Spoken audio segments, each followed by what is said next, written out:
What's up, guys? You know who it is. Marcus with another episode of Rise and Grind. Yes, man, look. Shout out to the DSD Army. Bam, new t-shirt in. I love it. I love it. Hey, listen. How to Conquer Diabetes, Part 2. All right? How to Conquer Diabetes, Part 2. All right? Let's go. Let's jump into it. So, you know I'm on my morning walk, run, 90-mile challenge. Next 90 days, 1 mile every day. Okay? So, let's talk about that. Diet and exercise, you know, of course, plays a big part of overall disease in the body. Okay? Especially diabetes. All right. So, like I said, my inspiration for doing this little series on diabetes is because I recently went to the doctor with one of my clients, and it was an obesity doctor, and he, you know, a lot of his clients come in with you know, diabetes and so on and so forth, and you know, so he's a expert when it comes to, you know, diabetes and stuff like that. Let me switch this around. Bam. There we go. So when it comes to stuff like that, you know, he's an expert. So I had an interesting conversation with him, man, and he, you know, he basically broke down the process of the disease, what happens to the body, the way the body reacts, all the way down to the functioning of the cells, right? So I was like, wow, you know, I mean, I'm sure that people that have diabetes, you know, they know what this does. But for a lot of people, I know for a fact, a lot of people don't know, you know, the process of diabetes and the way it affects the body, and, you know, so on and so forth, let alone things that they can do to conquer the disease. All right. So now conquering the disease doesn't mean necessarily cure. Cure would mean that it's never coming back. Okay.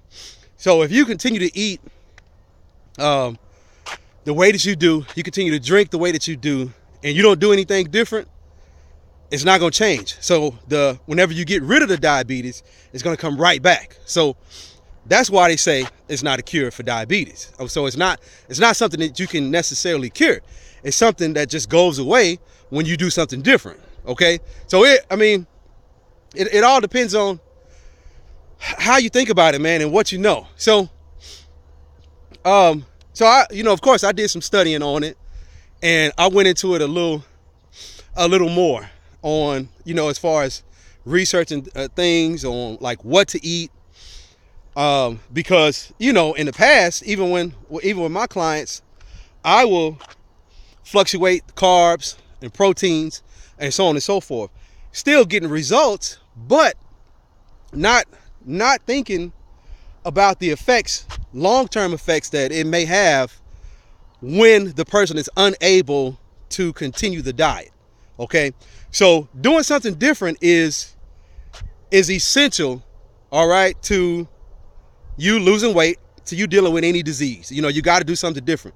Once you get diagnosed with the disease, you can't keep doing the same thing that you were doing prior to you being diagnosed with the disease. That makes the disease worse. All right. It's what it is. It's a dis-ease in the body. Okay. So the body is no longer at ease. The body is no longer, you know, is at a process of ease. Okay. So here's the thing. When, of course, you have the pancreas that secretes insulin when glucose comes into the body. Now, just a couple of facts. Anytime you eat anything, the pancreas secretes insulin. All right, no matter what it is, regardless if it's low sugar, low fat, any of that stuff. Your pancreas secretes insulin anytime you eat, whatever you eat. Okay. So I want you to know that. That's fact number one. Fact number two, your body has to process the glucose. Okay. Again, your body has to process the glucose, the sugar. All right. That's fact number 2. Your body has to process the glucose. When it does not process the glucose, something is not right. There is a dis-ease in the body. Okay. So now it's time to do something different. Okay. We either have to decrease the amount of sugar that we intake. Okay. Notice I didn't say decrease the amount of carbs or decrease the amount of, whatever. Right. But sugar. Primarily the cakes, pies, cookies, all things that deal with high fructose corn syrup. Okay. With that, there's going to come you're going to have a little self-discipline. You're going to have to actually read the labels when you buy stuff. All right. You got to actually read them, because that way you'll know what it is that you're eating. And just about everything that we consume, especially in grocery stores, has high fructose corn syrup in it. Okay. All right. And that right there is, this research high fructose corn syrup. It's a signal blocker, signal jammer. So the signals that are going on through your body, the communication process in your body, is shut down by high fructose corn syrup. All right. It either spikes hormones, or it either decreases hormone activity. Okay. So it's a lot. Like, high fructose corn syrup does a lot of things that are not good for the body. Okay. So so this is what we got to do. You got to cut back, on the cookies, cakes, and pies. Okay. Notice that I didn't say stop. All right. I said cut back. You got to cut back, because if you stop cold turkey, you're gonna end up failing. Okay. Especially if discipline and willpower is something that you lack. Okay. You must do this very slowly. All right. You don't want to send your body in the shock, especially if you don't know what you're doing. Of course, consult your doctor. Let your doctor know, hey doc, I want to do something different. I'm tired of pricking my finger or pricking my stomach, or I'm tired of, taking 20, 30 medications. All right. I want to do something different. Okay. And I'm pretty sure, even if it's a doctor that sucks, he's going to at least give you some information to go look up and say, hey, okay, well, if you want to do this, you might want to start dieting and exercises. Even with that, if he just gives you that, go for it. Find out what you can do. Find out what kind of exercise program you can get on. Find out what kind of meal plan you can get on in order to help you tackle this. Okay.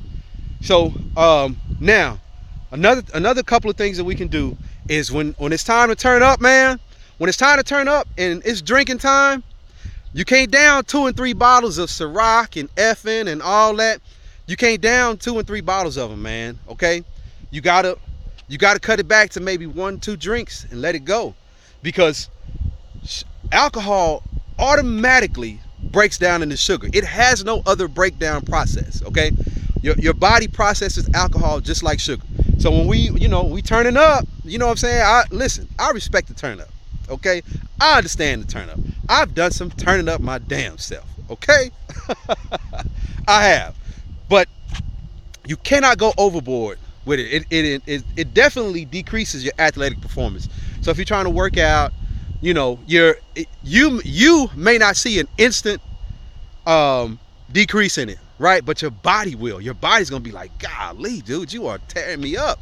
You want me to go run 2 miles, or you want me to go work out for 2 hours, or you want me to go play a full game, and like I'm really taxed. Yeah, the athlete in me is gonna go out and do it, but the organs they're being taxed. They're working overtime trying to detox the body of all that garbage that you just put in it. Okay, you know what I'm saying? So I know because I've been there, done that. All right. So we got to cut the drinking down. All right, we got to cut the drinking down. That way the body doesn't overstress. All right, when you overstress, it produces cortisol, and cortisol has to be broken down to like all the inside internal things that go on, like we're just kind of unaware of, because we don't really, if it's not affecting us on the outside of the body, we don't really care. So that's got to change. All right, so we got to do something different on that. Okay, So cut it down to maybe 1-2 drinks. You can't go crazy with it. And then you can't have a couple drinks and a piece of cake and a piece of pie and some cookies. I mean, we're overdoing it. Okay, we're overdoing it. So cut down on the cakes and pies, cut down on the drinking, and increase the exercise. All right. Wait a minute. Before we increase the exercise, we got to get the vegetables in. So let me tell you something real quick about that. So here's another fact. The liver is your, for all of you that have diabetes, the liver is your go-to organ. Okay. The liver is going to be your life-saving organ. That organ is like a, man, the liver is like the, what is the liver like? The liver is like the detoxification center of the body. All right, the liver detoxes everything, right? So, but when the liver is taxed out by alcohol, and you know what I'm saying, it's been like you done put it through hell, day after day, weekend after weekend, turning up, and your liver's like, damn, you know what I'm saying? Like, I'm functioning, I'm gonna do my thing, but you know what I'm saying, I gotta have some help from you. You know what I'm saying? Because you are breaking my, every time, let's say for example, every time you have a drink, or you turn up to the point to where you can't remember what happened last night, or you wake up with a headache, and that's your body's detoxification process. Your body's detoxing and processing all the alcohol that you just put in it. And the liver's taking on a great deal of that. Like, the liver's taking on the majority of that, right? If not all of it, depending on what it is. So what happens is the pancreas and the liver communicate, and they're like, hey man, listen, you know what I'm saying, you gotta kick in. The pancreas is like, okay, let me kick in, because I gotta make up for what the liver can't do. So the pancreas is already being taxed out by producing insulin to get rid of all the sugar. Okay, so when that happens, you're like, oh damn, you know what I'm saying, the pancreas is like, oh my goodness, man, I'm taxed out, like I'm exhausted. So that's when like type 1 diabetes comes in, and the pancreas is so taxed out, it's not even producing any insulin whatsoever, or if it is, it's very little. So when the liver kicks in, right, when the liver says, all right, you get a liver a break by not drinking, because another fact, the liver is an organ that can regenerate itself. All right, that's very, very important to remember. The liver is an organ that can regenerate itself. All right, but it takes time. All right, that's why you got to bring the drinks down to a couple. When you go turn up, you got to break it down to a couple, and go Google a liver detox. Okay, because I guarantee you, from what I studied, if you get the liver functioning at 100%, your 90% of your diabetic issues are going to decrease, if not all. Okay, because the liver plays a very, very big part in the detoxification of the body. Okay, so when the cells aren't taxed by the trying to deal with all the other poisons that are in the body, then you won't have to your body doesn't have to work as hard, and the pancreas doesn't have to work as hard, and the liver doesn't have to work as hard. So therefore, they can communicate. The signals won't be jammed. They can communicate with each other and function and keep the body's immune system and keep the body away from dis-ease. Okay, so that's it, guys. That's what I wanted to break down to you. I really hope y'all learned something from this. Please, comment, let me know, and I'll keep doing videos about this. I got one more to do with some other things that you can do, specifically foods that you can eat. But I just want to make y'all aware, man. That's all. But like I said, I'm not a doctor, so please do your research. Please consult your doctor before you get into the 90-mile challenge. The 90-mile challenge is 1 mile a day for the next 90 days. All right, I'm in week 2. Excuse me. So I got some miles under my belt already. And you know what I'm saying, let me know if in the comments. Connect with me on Facebook, Marcus J. Jackson, or Marcus DSD Jackson. That's my fan page. Okay. leave me a comment. Let me know you want to get in the 90-mile challenge. And, you know, if you want consultation, if you want coaching, let me know. I have online coaching available at marcusandfoxy.com.